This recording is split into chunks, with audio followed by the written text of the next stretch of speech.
Komiði sæl. Góða veislu gjöra skal, segir einhver staðar og það einmitt umfjöllunarefni þessa þáttar. Já, í dag ætlum við að elda hefðbundinn sunnudagsmat, heilbaka kjúkling í ofni og ætlum að hafa ýmislegt góðgæti með honum og að sjálfsögðu allt án helstu ofnæmis og óþolsvalda. Ég ætla að byrja á því að gera salat sem við myndum hafa sem forrétt.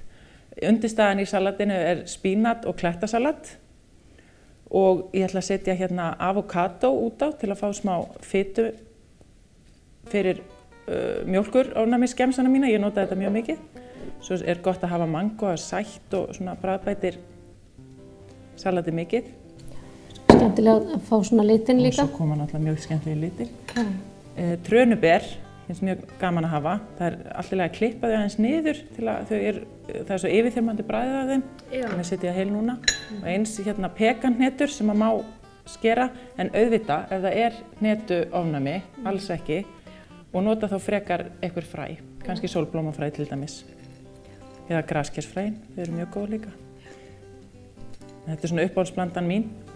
Og svo út af þetta ætla ég að hafa vinaigrette dressingu, mjög sæta og góða. Undirstaðan í henni ólífuolía. Þetta eru svona cirka 4 matskeiðar af ólífuolíu. Og svona stórt salat. Já. Og ég að setja 1 matskeið af balsamikaediki, svona cirka, á móti. Og svo svona hálfa til 1 matskeið af hunangi, það sætir. Og halva til 1 matskeið af sterku sinnepi. Það kemur svona kontrastinn þar. Það hægt að hrista þetta saman ef ég hristu eða kemur náttúrulega betur út. Það að hræra þetta töluvert.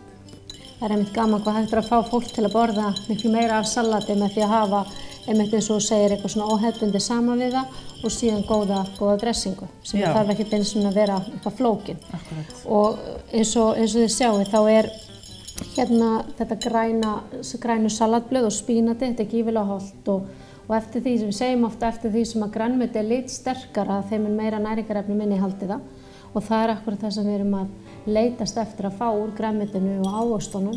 Ávöxtunum koma hér inn í mangóinu. Að fá þessi fjölbreyttu hollustuefni sem eru þá vítamín, steinefni, trefjarjafnvel og önnur efni sem ávöxtur og grænmeti innihalda. En ekki spillir náttúrulega fyrir hversu bragðgott grænmetið, ávöxtirnir og hér hnetur, avokado, hvernig þetta blandast allt saman í mjög gómsætan forrétt eða salat sem meðlæti.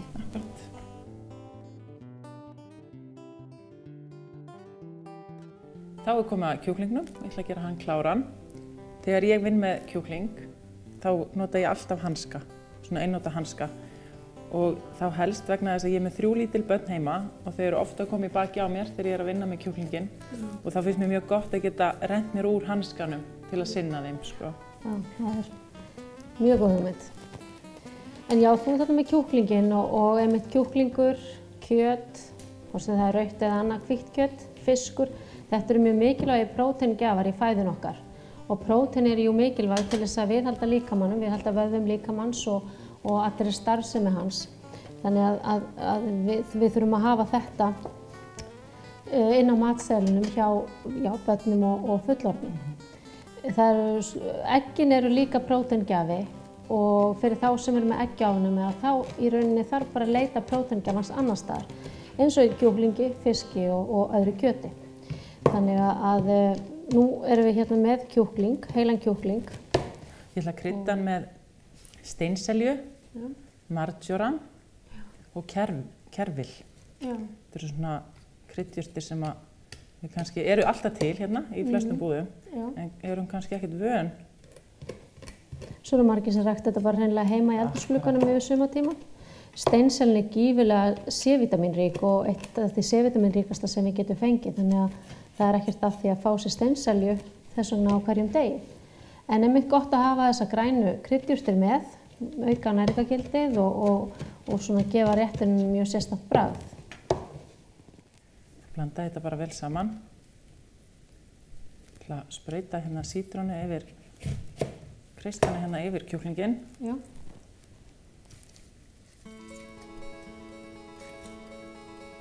og svo nota ég hérna svona hérna með hliðina á kjúklingnum. Sumum finnst kannski betra að setja hann inn í, setja sítrónuna inn í kjúklinginn. En ég er svona ekkert... Þú má gera það kannski við svo hátíðleg tilbrigði. Svo nota ég hérna lauk með. En margir kjósa einmitt að vera frekar með heilan kjúkling heldur en að kaupa í bitum og kannski verðið líka sem að kemur þar inn. Mun hagstæðara. Mun hagstæðara, já. Svo setja ég hérna treð í kryddjurtunum hérna aðeins undir skinnið. Og einmitt, ef ég væri núna með litlu mína að hanga í fætinum á mér, þá væri ógótt að geta. Einmitt smektur úr hanskanum og tala við hann. Og synka mér.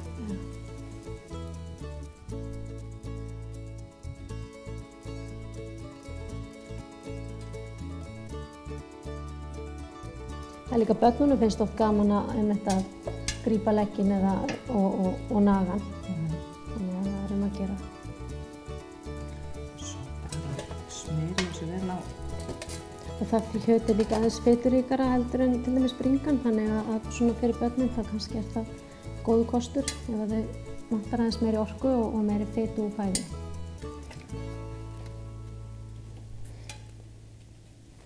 Og nú ætlum við að krydda hann vel með salt og pipar.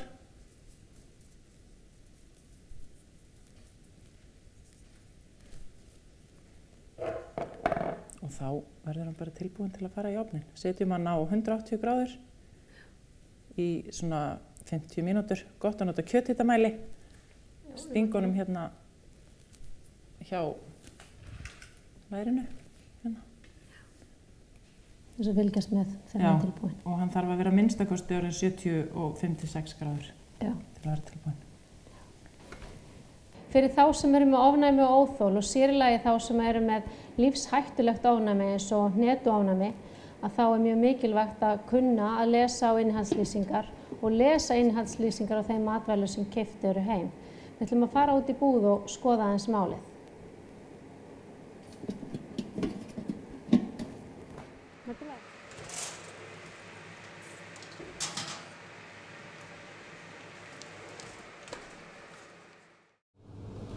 Úrval af vörum fyrir ofnæmissjúka hefur aukist gríðarlega á undanförnum árum. Til að mynda sojajógúrt. Einnig er komið jógúrt úr baunum fyrir þá sem ekki þola soja. Síðan erum við með mismunandi tegundir af drykkjarmjólk sem er þá gerð úr, til dæmis eins og hrísgrjónum hér, úr soja og síðan er einnig úr höfrum og jafnvel möndlum. Mikilvægt er að athuga að slík mjólk sé kalkbætt þegar maður velur þær vörur. Síðan eru bragðbættar vörur sem eru þá úr, til dæmis eins og hér, úr soja. Og síðan er það matreiðslurjómi sem er án mjólkur og af því eru nokkrar tegundir. Þannig að slíkar vörur má nota bæði í matargerð og líka til dæmis út á morgunkorn eða til drykkjar. Já, bakstur fyrir þá sem eru með ofnæmi fyrir glúteni getur stundum verið erfiður, en með bættu hráefni eru okkur allir vegir færir og við erum hér með rísmjöl til dæmis, síðan erum við með bókveitimjöl og síðan eru til blöndur af mjöli sem eru bara tilbúnar til notkunar nánast og aðeins þarf að bæta við vökvanum. Síðan er hérna kókosmjöl sem að margir hafa notað í staðinn fyrir annað mjöl. Við erum líka hérna með tilbúið bæði brauð og hrökkbrauð, gróft og fínt. Úrval af meðlæti fyrir þá sem ekki þola glúten hefur aukist töluvert mikið. Þannig að það er ekkert bara hrísgrjónin sem að fólk getur haft með matnum, hrísgrjón og kartöflur. Heldur er það líka til dæmis quinoa og þá er bæði til hreint og svo í annars konar blöndum. Síðan er til pasta í ýmiss konar útfærslum, bæði þessar skrúfur, venjulegt pasta, makkarónur og jafnvel lasagnablöð. Þannig að úrvalið er töluvert mikið hér. Síðan erum við hérna með rísnúðlur, þær eru líka auka fjölbreytileikann og venjulegt pasta. En svona, ef við kannski kíkjum aðeins á morgunverðar möguleikana, þá eru til hérna hafrar sem eru glútensnauðir. Svo eru líka til múslíblöndur sem einmitt auka fjölbreytileikann til mikilla muna.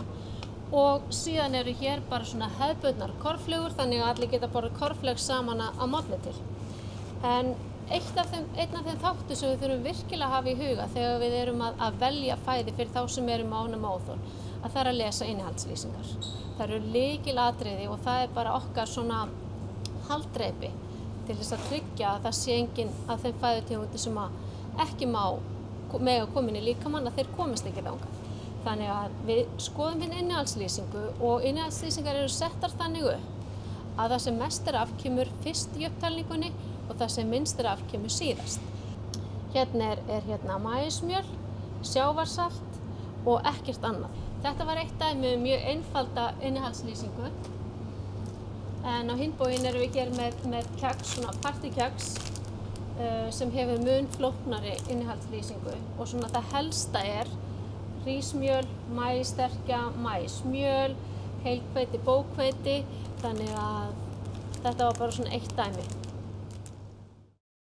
Þetta var þörf ábending Fríða. Mjög mikilvægt að foreldrar barna með ofnæmi og óþol lesi vel á innihaldslýsingar af því það þarf ekki nema örlítinn snefil til þess að börnin verði mjög veik, til dæmis hnetu og alvarlegt mjólkurofnæmi getur valdið.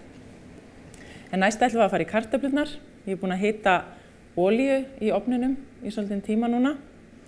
Ég er með 8 kartöflur sem ég skar í fernt og afhýti og sauð þær í 2 mínútur kartöfluna. Og svo ætlum við að setja eitt höfuð af hvítlauk með sem er bara búið að taka í sundur, ekkert búið að taka utan af. Já, og fyrir þá sem vilja lesa sem vera til ofnæmi og óþol, þá bendum við þetta á heimasíðu Astma- og ofnæmisfélagsins, þar sem allar uppskriftirnar sem hér eru gerðar fylgja með. En síðan er einnig heimasíða eins og til dæmis Umhverfisstofnun, Matís og Matvælastofnun.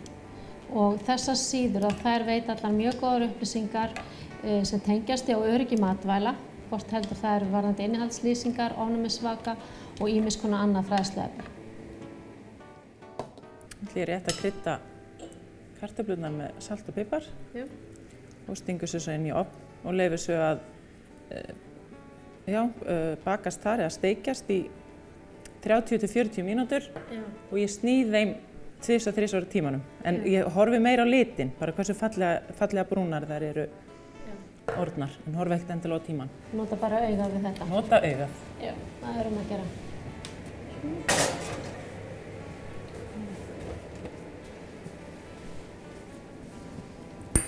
Hefur þú prófað eitthvað að nota sætarkartöflur í þetta? Já, þær eru mjög góðar í svona. Og líka bara steikja þær, ekki bara á bökunarpappír. Þarf ekkert að, en það er náttúrulega hægt að gera þetta við hvaða grænmeti sem er. Já, gulrætur og... En nú ætlum við að fara í strengjabeinir til að hafa smá hvítlauksristaðar strengjabeinir með og pössum að olían sé vel heit. Þú notar náttúrulega heita þólin olíu við þessa? Heita þólin olía. Og ég er með, ég ætla að taka 2–3 hvítlauksrif sem ég nota. Byrja að setja þau á pönnuna. Og það er einmitt að gera nota svona baunir, hafa þær með, svona þessi græni litur, náttúrulega bætir litin á máltíðinni og maður svona leitast svolítið eftir því þegar maður er að bera matinn fram. Auðvitað borðum við svolítið með augunum líka. Þannig að það er að gera að svona hafa fjölbreytileika þar líka. Það er gott, og ég er búin með þessar baunir, að sjóða þær í kannski 5 mínútur í vatni. Já. Til að mýkja þær aðeins upp, þannig að við getum snöggsteikt þær í olíunni. Annars er bara hægt að láta það liggja aðeins lengur í olíunni og... Já, bara annarkvort. Já.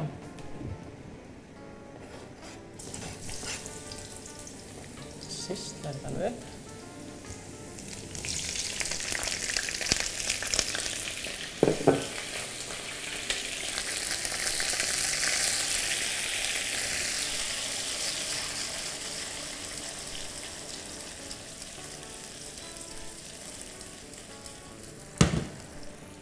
Og svo leyfum við þessu að matla þangað þegar þær eru orðnar vel brúnar. Það er gott að snúa þeim við og leyfa þeim svona aðeins að fá lit á sig.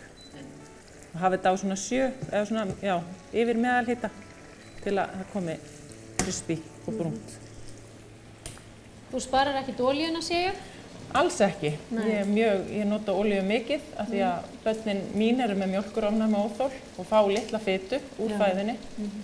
Og ég nota ólífólíu mjög mikið á brauð og út á salat. Já. Og skemmtilegt frá því að segja að eftir að ég fór að nota ólífólíu svona mikið heima hjá mér, þá losna ég sjálf við kuldaexem sem ég fæ alltaf á veturna. Já, á höndum. Já. Þannig að þetta er mjög góð fita. Það tengist mataræðinu. Já, fitan er náttúrulega gífurlega mikilvæg í mataræðinu okkar. Hún náttúrulega gefur mikla orku en einnig mikilvæg næringarefni og við tölum þessar lífsnauðsynlegu fitusýrur og við tölum omega-3 fitusýrur, omega-6, þannig að það eru margar tegundir af fitu sem að líkaminn okkar þarfnast. Þannig að við þurfum svona að hafa huga á því að nota mismunandi tegundir eins og þú notar ólífuolíuna, síðan erum við með hitaþolna olíu, síðan höfum við að tala fræin, þau hjá okkur líka, hollar fitusýrur. Þeir sem geta borðað fisk eru náttúrulega að fá það mjög góðar fitusýrur, lýsið líka. Þannig að fjölbreytileikinn á fitusýrunum er í rauninni mjög mikill og mun svona kannski meiri heldur prótínin nokkuð tíma. Við tölum bara fæðuprótein í rauninni og þetta koma þau mismunandi fæðuflokkur líka eins og jurtaríkinu og dýraríkinu. En fitan er svona, hún er mjög spennandi viðfangsefni í rauninni og við þurfum að svona hafa hana bak við eyra, megum ekki líta á hana sem eitthvað óþarfa, alls ekki. Góð sósa gerir góðan mat og flotta máltíð enn betri. Já. Þú ætlar að sýna okkur hérna sósu, grunnsósu sem að þú gerir gjarnan og er uppfull af grænmeti. Hún er það. Þetta er grænmetisósa sem er gott að hafa með kjúklingnum. Já. Má hafa alls konar grænmeti í. Nú ætla ég að hafa lauk, gulrót og selleri. Og ég byrja sem sagt á að steikja grænmetið. Leifum grænmetinu að brúnast. Eða svona, ekki brúnast, heldur svona mýkjast. Og það sem ég ætla svo að setja út í, við ætlum að hafa vatn, sem er náttúrulega grunnurinn. Ég set grænmetiskraft, við erum með sinnepsduft og Worcester sósu, gera hana svona aðeins brúna, smá hrásykur til að sæta, salt og pipar að sjálfsögðu og að lokum til að þykkja sósuna, það er auðvitað hægt að nota venjulegan sósuþykkjara eða nota kartöflumjöl. Maísinnamjöl líka, það ekki? Já, jú, sjálfsög, bara setja út í vatn. Já. Ég ætla að nota agar-agar, heitir þetta. Já, ok. Og það þykkir. Áhugavert. Svo er hérna með lárviðarlauf, baylíf. Ég setja út í, sinnepsduft, 1 teskeið cirka, teskeið hrásykur, teskeið Worcester sósa. Og svo er það grænmetiskrafturinn. Og svo leifum við þessu bara að malla í svona 10 mínútur þá til grænmetið er orðið mjúkt.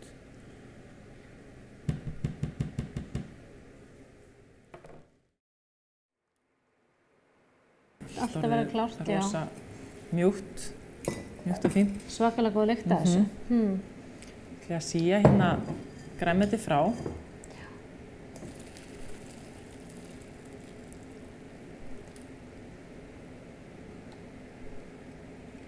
Nú er fólk stundum með ofnæmi fyrir selleri. Hvað myndirðu ráðleggja að nota í staðinn fyrir selleri? Nú ertu með þetta þrennt þarna, bara einhvern annan lauk, blálauk eða eitthvað slíkt. Til dæmis. Já. Það er bara... alveg tilvalið. Já.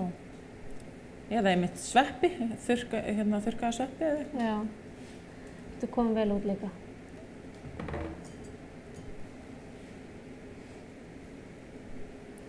Þetta til ég að setja þetta fyrir mig yfir í bara vask. Já. Þá er ég komið með sósuna hérna. Komið með þetta fína soð. Og svo er það að þykja. Og eins og ég segi, mér finnst mjög gott að nota agar-agar. Svo er hægt að nota hefðbundinn sósuþykkjara. Já. Það þarf að passa að sé þá ekki að það er ofnæmi fyrir mjólk, að það sé ekki mjólk í. Það eru til mjólkulausir sósuþykkjarar. Já. Einmitt, lesa vel á innihaldslýsingar, það er í rauninni alltaf. Og agar-agar er þannig að það þarf bara að fá að, bara eins og annars sósuþykkjari. Leifur þetta úti og leifur þess að þetta hitna bara, já. Leifur þess að malla í kannski 5 mínútur.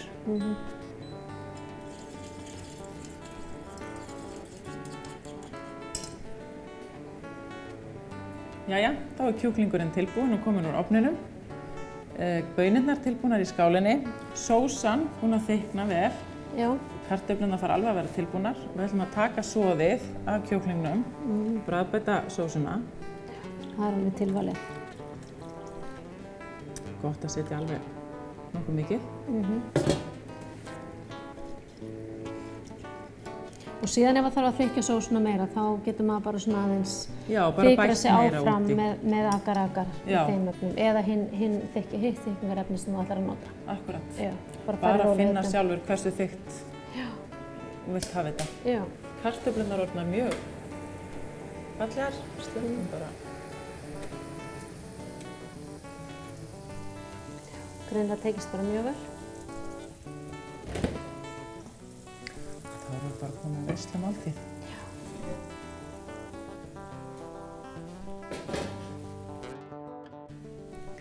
Ferskir ávextir eru svo alltaf góðir til þess að enda máltíðina. Það er allir orðnir saddir og það er gott að enda á einhverju fersku og léttu. Hérna er ég búin að skera niður ananas, gula melónu og svona kantilópa. Og svo bræddi ég hérna yfir vatnsbaði 70% súkkulaði. Aðeins að svona gefa svo smá meira Aðeins að gefa svo smá meira þess. Oft er gott að bæta líka út í smá appelsínu suðusúkkulaði eða það er hægt að kaupa þannig. Já, svona til þess að gera þetta kannski aðeins svona meira tilbreytingu. Eða bara venjulegt suðusúkkulaði. Það er spurning að vil fá það. Allavega með þau sem með mjólkuránum, það er ekki það sama með þau sem með soja. Yfirleitt soja í... Bara skoða súkkulaði vel.